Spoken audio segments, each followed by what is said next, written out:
Apa kabar semua? Semoga kita senantiasa diberikan kesehatan di tengah pandemi seperti ini. Amin.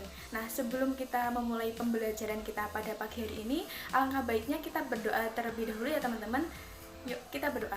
Bismillahirrahmanirrahim. Raditu billahi robba wa bil islami dina wa bi muhammadin nabiyya wa rasula. Rabbi zidni ilma warzuqni fahma. Amin. Nah, sebelum kita memasuki materi kita pada pagi hari ini, Ibu memiliki 3 pertanyaan. Nah, 3 pertanyaan ini tuh mengenai materi kita yang kemarin. Nah, pertanyaan yang pertama, apa yang masyarakat Quraisy sembah pada zaman dahulu? Ada yang bisa jawab? Ya, yang disembah oleh masyarakat Quraisy pada zaman dahulu yaitu mereka menyembah berhala dan mereka itu masih percaya dengan tahayul. Kemudian pertanyaan yang kedua, siapa yang membawa ajaran untuk menyembah berhala? Ada yang tahu juga? Ya, yang membawa ajaran untuk menyembah berhala yaitu namanya Amr bin Luhai al-Khuzai. Kemudian pertanyaan yang terakhir nih, sebutkan sesembahan yang terkenal pada sebutkan patung yang disembah pada saat itu. Ada yang bisa jawab? Ya, patung yang disembah pada saat itu yaitu namanya Lata, Uzza, Mana, dan Suwa.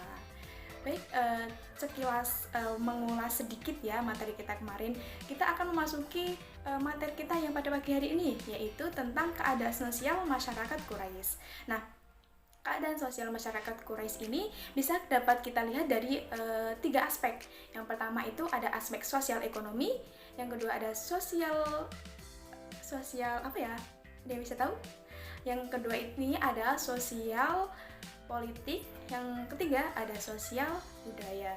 Nah, yang pertama kita akan membahas sosial ekonomi terlebih dahulu. Nah, keadaan sosial ekonomi masyarakat Quraisy ini sangat dipengaruhi oleh kondisi dan letak geografisnya, seperti yang ada di wilayah daerah tengah Jazirah Arab. Nah, wilayah ini itu merupakan tanah yang tandus ya, sehingga banyak penduduk yang hidupnya itu tidak menetap. Nah, wilayah ini itu dihuni oleh masyarakat Baduy yang mana mereka bermata pencaharian sebagai peternak. Mereka berternak unta, kambing, ataupun domba. Nah, karena keadaan tanah yang tandus, nah masyarakat Baduy ini mencari rumput dengan berpindah dari satu lembah ke lembah yang lain untuk hewan ternaknya. Kemudian untuk masyarakat yang hidupnya di tanah yang subur, mereka itu kebanyakan bercocok tanam seperti menanam sayur-sayuran dan buah-buahan. Nah, wilayah ini dikerjakan oleh suku-suku yang hidupnya itu di daerah yang subur seperti di Oase, di Taif. Kemudian untuk masyarakat yang hidupnya di perkotaan, nah mereka ini sangat tergantung dengan keahlian perdagangannya. Nah, mereka ini melakukan perjalanan dagang pada 2 musim. Yang pertama itu pada musim panas mereka pergi ke negara Syam. Yang kedua pada musim dingin mereka itu melakukan perjalanan ke negeri Yaman. Nah, kemudian di kota Mekah sendiri itu terdapat pusat perdagangan seperti di Pasar Ukas. Nah, di Pasar Ukas ini itu bukan hanya sebagai lapak pembisnis ataupun penjual, tetapi berbagai pertunjukan syair, nyanyian, orator pun ikut unjuk kemampuan untuk membacakan untayan kalimat indah yang telah mereka buat, dan juga sebagai ungkapan atau mengungkapkan isu-isu yang sedang terjadi pada masa tersebut.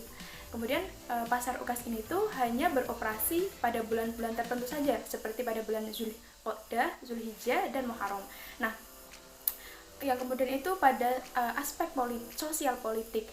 Nah, masyarakat Arab pada zaman dahulu itu belum memiliki pemerintahan yang mapan dan teratur.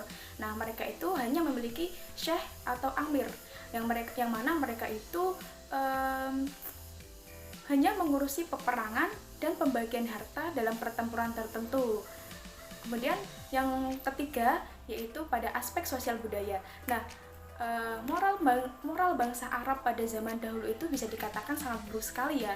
Seperti mereka tuh suka berjudi, suka minum-minuman arak, dan ada beberapa suku yang mana jika ada anak perempuan lahir, mereka itu dikubur hidup-hidup.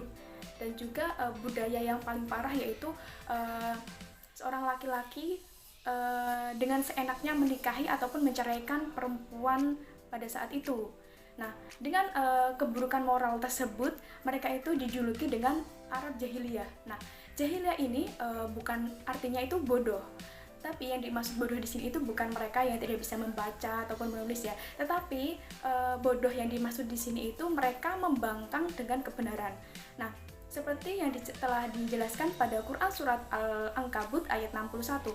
A'udzubillahi minasyaitonirrajim. Bismillahirrahmanirrahim. Wala in sa'altahum man khalaqas samawati wal arda wa sakhkharas samsa wal qamar la yaqulunna Allahu fa anna yufakun. Yang artinya, dan jika engkau bertanya siapakah yang menciptakan langit dan bumi dan siapa yang menundukkan matahari dan bulan, pasti mereka akan menjawab Allah. Tetapi kenapa mereka dipalingkan dari kebenaran?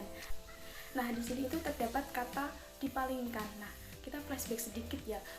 Pada awalnya masyarakat Arab itu sebenarnya sudah menganut ajaran Hanifiyah, yaitu lurus ataupun benar, yang dibawa oleh siapa? Oleh Nabi Ibrahim dan Ismail. Nah, dengan seiring berjalannya waktu itu tuh ada pengurangan, perubahan dan penambahan ajaran oleh pengikut-pengikut yang tidak bertanggung jawab. Nah, sehingga mereka itu pada akhirnya menyembah berhala yang dibawa oleh siapa? Ajarannya yaitu Amr bin Lu'ay al-Khuzai. Nah, dari hikmah yang bisa dapat kita ambil dari materi kita pada pagi hari ini yaitu dengan kita mempelajari sejarah pada masa lalu, kita tuh bisa mengetahui apa saja yang dilarang oleh Allah dan bisa dapat kita jadikan acuan untuk menjadi yang lebih baik dan dengan memperkuat iman dan takwa kita. Nah, cukup sekian pembelajaran kita pada pagi hari ini. Ibu akan tutup dengan doa kafaratul majelis. Doa kafaratul majelis. Subhanakallahumma wa bihamdika asyhadu an la ilaha illa anta astaghfiruka wa atubu ilaik. Wabillahi taufiq wal hidayah. Wassalamualaikum warahmatullahi wabarakatuh.